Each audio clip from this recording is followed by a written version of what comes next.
علي أسد، ألف مبروك الفوز، فوز مستحق وأداء جدا مميز وخاصة في الشوط الأول. أول شيء بسم الله الرحمن الرحيم، الحمد لله على الفوز. المباراة كانت صعبة مع الأجواء الحارة طبعا. الحمد لله بدينا المباراة بطريقة قوية وخلصناها من الشوط الأول عشان نقدر نرتاح شوي الشوط الثاني.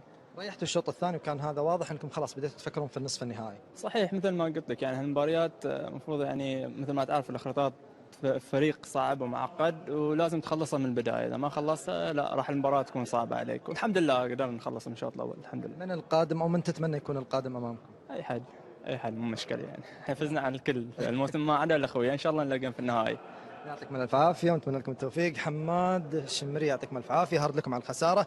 فريق الإخراطات في هذا الموسم عودنا على المفاجآت، يعني وآخر مفاجأة كانت المباراة اللي قبل، قلبتوا الطاولة على فريق النادي الأهلي، ولكن اليوم كانت قلبة الطاولة صعبة عليكم قدام السد. أول شيء بسم الله الرحمن الرحيم.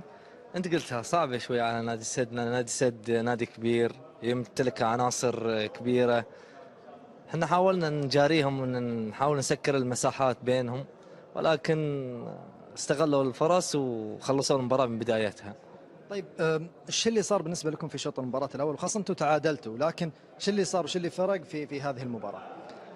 والله احنا يوم تعادلنا معاهم خاننا شوية تركيز، فاستقبلنا هدفين ورا بعض، هاي اللي خلاص ضيعت الفريق كله.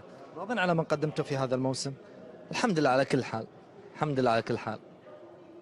يعطيك الف عافيه. عبد الله، عبد الله القحطاني اداري فريق نادي الخريطيات. قلنا اخوي لكن ما تبي تجي ليش؟ يا اخي توكم طالعين قبل المباراه زين عبد الله، هارد لكم على الخساره. اليوم قدمتوا، كنا نتوقع ان فريق الخريطيات راح يكون ند صعب امام فريق نادي السد، ولكن شفنا استسلام في شوط المباراه الاول، و يعني 4-1 وحسم النتيجه في شوط المباراه الاول.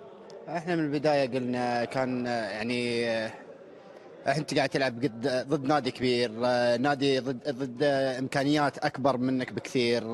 الحمد لله حاولنا نجاري، حاولنا نسوي شيء. سجلوا علينا في البدايه، حاولنا رجعنا عقب اقوال متتابعه ورا بعض. ما ادري الجول الثاني شلون جانا، شلون قبلنا فيه، يعني كرة عندنا وضيعناها، فالله كريم ان شاء الله.